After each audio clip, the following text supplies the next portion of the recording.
당신들이 직접 증명하지 않으면 국민들은 용서하지 않을 겁니다.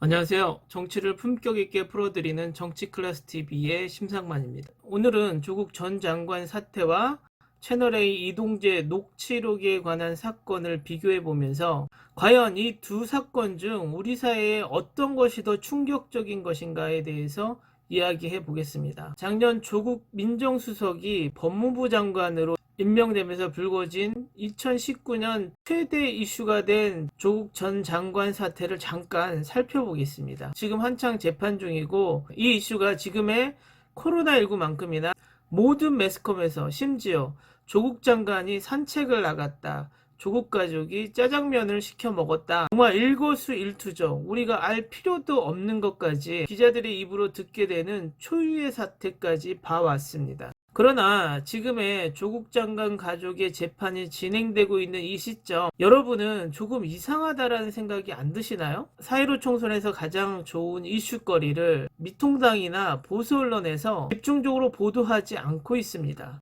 이유가 뭐냐고요? 재판을 하나하나 들여다보면 미통당이나 조중동에게 유리한 재판의 결과가 하나도 없습니다. 세상에 팬데믹이 온 것처럼 난리를 치던 사람들이 지금은 내가 언제 그랬어? 라며 쥐죽은 듯 조용합니다. 국장관 가족 재판 과정에서 쏙쏙 나오는 것들은 검찰의 무리한 증거 수집, 그 과정에서 위압적이고 엉뚱한 증거 수집으로 법정에서 결정적인 증거로 유지되기 힘든 상황, 그리고 증인들의 입에서 검사가 작성한 기소장의 증인들의 증언 내용과 다시 법정에서 뒤집어지는 증언들의 발언들, 검찰이 얼마나 무리한 기소를 했는지 여실히 보여주고 있는 재판이 진행되고 있습니다. 조국 장관 일가 혐의는 11가지입니다. 그런데 일반적인 제가 보고도 이해가 되지 않는 어리석은 기소 내용이 있습니다. 장학금 부정수수 관련 의혹은 민정수석이 되기 이전의 일이고, 그렇다면 장학금을 준 교수가 예지력이 있어서 그 당시 조국 교수가 민정수석이 될 줄 알고 장학금을 주었다. 이해가 가십니까?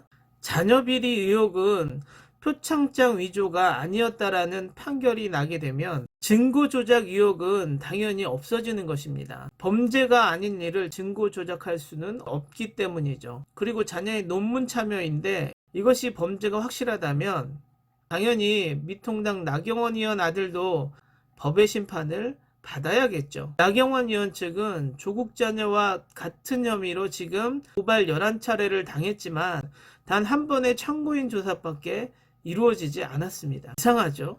검찰청 중앙로비에 정의의 여신상이 들고 있는 천칭의 의미가 공평이 없는 재판에서는 정의가 실현될 수 없는 것이다 라는 의미입니다. 검찰은 지금 공평의 의무를 지키고 있지 않는 것이죠. 그럼 이번 채널A 녹취록은 어떨까요? 검찰의 힘을 등에 업은 언론이 일반인을 모함해서 범죄자로 만들어 사회에서 매장시키려고 했던 사건, 정말 빼도 박도 할 수 없는 녹취라는 증거가 나왔습니다. 어제 원문 전체 녹취가 공개돼서 더욱 놀라게 했는데 한번 보실까요? 이 전 대표 지인을 만나서 이제 유 이사장 등 여권 인사 비위를 제보하지 않으면 검찰에게 더 강도 높은 수사를 받게 될 것이라는 취지의 압박성 발언을 했다고 전했는데요. 유 시민은 솔직히 개인적으로 한번 쳤으면 좋겠다. 검찰에서도 좋아할 것이라며 제보를 종용하기도 한 것으로 드러났습니다. 가족을 협박하면서 유시민에게 돈을 줬다라고 해라. 그러면 자신들은 증인은 섭외를 했고 나머지는 우리가 한다. 당신은 돈을 줬다라는 소리만 하면 된다. 또 보실까요? 이 전 대표의 선처를 최대한 돕겠다는 약속을 건넸다는 내용이 소개가 됐습니다. 이 기자는 이 검사장과의 나눈 대화를 녹취해놨다고 하면서 그 일부를 자신에게 직접 읽어주기도 하고요. 또 녹음된 통화 내용 일부를 직접 들려주기도 했다라고 보도를 했습니다.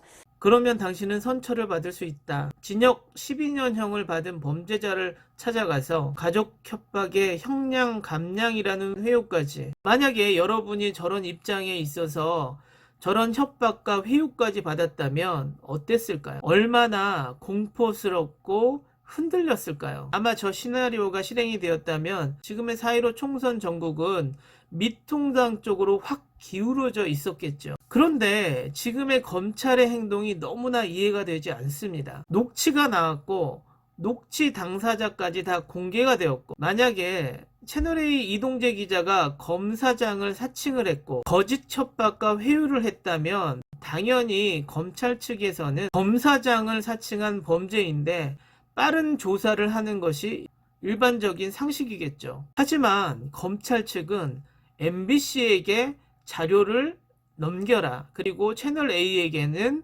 처리 결과를 지켜보겠다. 검찰 측이 국민들로부터 의혹을 벗으려면 채널A 이동재 기자와 지목된 한동훈 검사의 통화 내용만 살펴보면 금방 자신들의 의혹을 벗을 수 있는 가장 쉬운 방법을 놔두고 시간을 끌고 있다는 거죠. 얼마 전 조국 전 사태 때문에 검언유착이라는 이슈가 불거져 나오면서 검찰과 언론의 공생관계가 알려지기도 했었죠. 이 과정을 수십 년 동안 보이지 않는 관습처럼 이루어졌다는 것이죠. 솔직히 한낱 기자 따위가 한나라의 총선에 영향을 줄 수 있는 사건을 모의하고 자신들의 세력을 권력 상단으로 올리기 위해서 이런 사건을 모의했다라는 것은 전 국민이 분노를 해야 하는 것이 아닐까요? 코로나19와 총선의 혼돈 속에서 검찰과 보수 언론은 이 사건을 은근슬쩍 넘어가려는 의도가 보입니다. 그 와중에 진중권은 변희재로 진화를 하고 있습니다. 기사를 볼까요? 사기꾼과 MBC의 콜라보.